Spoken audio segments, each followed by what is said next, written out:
This laptop costs 50,000 Malaysian ringgit or 9,999 cents US dollars. But this laptop is totally not for you and not for me as well. So today we're going to take a look at what sets this laptop apart from plebeians like you and me. You shouldn't be surprised by the price because this laptop is meant for studio rendering work. If you are already at that level, maybe you are Pixar, Illumination, those kind of animation studios, then this laptop is necessary for your workflow, and for them, this kind of price for a laptop is actually quite a good deal because they can get work done on the go, especially during this time where you need to work from home. So having this kind of laptop that is powerful enough to do all those kind of 3D rendering work at home is necessary. So let's go on with the specs first. This here is the ASUS ProArt StudioBook One, and for the list of specs here, it comes with a Core i9-9980HK, an NVIDIA Quadro RTX 6000 with 24 gigs of VRAM, 64 gigs of LPDDR4 RAM, 2400 MHz, and 1 TB of Samsung NVMe SSD. So from here on, the main highlight here will be the RTX 6000. Because as far as I know, this is the world's first laptop that is using the RTX 6000 GPU. So all of those hardware is packed into this design that is reminiscent of a turtle, for me at least. This is some sort of a mecha turtle design, especially with this back here and all of the edges here. And the main highlight of this design here is that when you open up the lid, this part of the screen here at the back, it separates, and that is because all of the powerful hardware is packed right behind the screen. So the keyboard deck here is very thin, whereas everything is just weighing in on this part. What's amazing here is that the laptop doesn't actually tilt backwards even though it is top heavy, and the hinge is just magnificent in handling all of the weight. NVIDIA also claims that this laptop comes with an ultra-thin titanium vapor chamber that can wick 300 watts of heat with a comparable size of heatsink with traditional airflow. So this brand new design here is able to be quiet and yet thermally efficient as well. And throughout our tests, well, it actually holds up to its test. And I also mentioned NVIDIA and not ASUS because this laptop design here is actually made in collaboration with NVIDIA. If you go into Google and search for NVIDIA ACE, then this laptop will come out instead. And since this is a ProArt series of laptop, the most amazing highlight here is going to be the screen. So this is a 15.6-inch screen, 4K IPS LCD screen, and it is also capable of going up to 120Hz refresh rate with G-Sync support. And for an IPS LCD 4K display, this is something unconventional. Now, being a creator-centric laptop, ASUS put a lot of emphasis into the colors of this display here. If you enter the ProArt software here, there's actually a built-in color calibrator tool as well.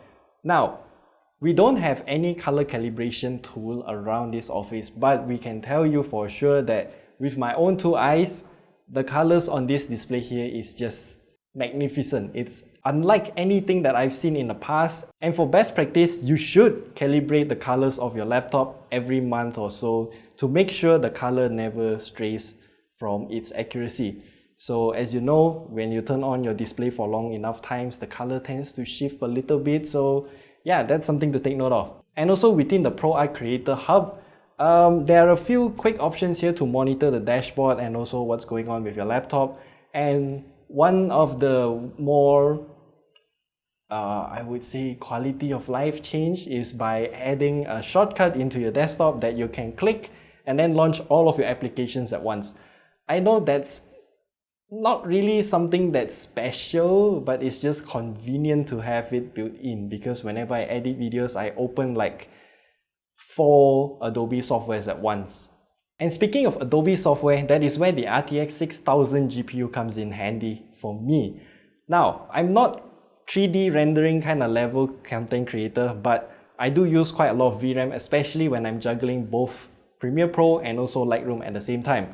On my desktop with a GTX 1080, that GPU has 8 gigs of VRAM. Whenever I open Lightroom, Premiere Pro side by side, that 8 gigs of RAM will just get choked instantly, and then whenever I hit playback in Premiere Pro, it lags. It literally lags. With this laptop, I have plenty of VRAM to spare, so there's no issue for me. But if you really want to take advantage of all of those 24 gigs of VRAM, that is where apps like Substance, 3D Autodesk Maya, and all of those 3D rendering apps that require high resolution textures, that is where the 24 gigs of VRAM will come handy. One more feature that's worth highlighting here is the Advanced Optimus option that is available on this laptop.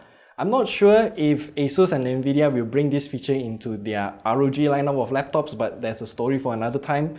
For this laptop, if you want to switch between Optimus and G-Sync, you don't have to reboot. You just go into the control panel there, do a few clicks, and then it will instantly switch between G-Sync and also Optimus mode. It takes about like 5 to 10 seconds to switch back and forth.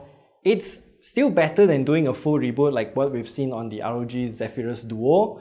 And one weird quirk that I realized is that whenever the display goes to sleep or I reboot the laptop even though it's plugged in, the refresh rate will always drop from 120Hz back to 60Hz. So yeah, it's annoying, and I constantly have to go back into the settings menu to change it back to 120Hz.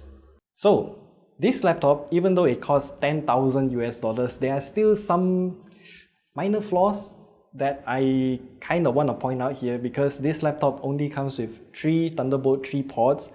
Yes, Thunderbolt 4 has been announced, but that's for Tiger Lake only. But this laptop doesn't come with audio jack as well. If you want audio jack, you have to get your own dongle, because even the box itself, it does come with a dongle, but that dongle only separates your Type-C port into more Type A and also display outputs. There's no audio jack. You can use audio over HDMI, but that means you have to connect your audio jack right into the monitor, which is just a bit weird since the cable has to come from in front of you through your keyboard. And my major complaint here about this laptop is going to be the keyboard. It's horrendous. I don't know why ASUS thought that using the MacBook's butterfly key switches is good. So yeah, there you go. You get this kind of obnoxious keyboard. I honestly just don't like the keyboard at all. And one thing that I do like about this laptop is going to be the size of the power brick. So both NVIDIA and ASUS being at the forefront of GAN laptop chargers, this tiny little thing here is not that lightweight, but it can output 300 watts with this small size. As you can see here, it can nearly fit into the palm of my hands. It's rather thin as well, and it's just amazing. This little plug here, it looks like a Type-C plug, but then it's actually not a Type-C plug. There are 3 pins, you can reverse it, but you can't plug in Type-C or use USB PD. That's what I'm trying to say. It's kind of amazing that they can fit in 300 watts into this small power brick here. I'm looking forward to see how they can implement this into other laptops of their range, because currently, as laptops get more powerful, the power bricks also grow in size.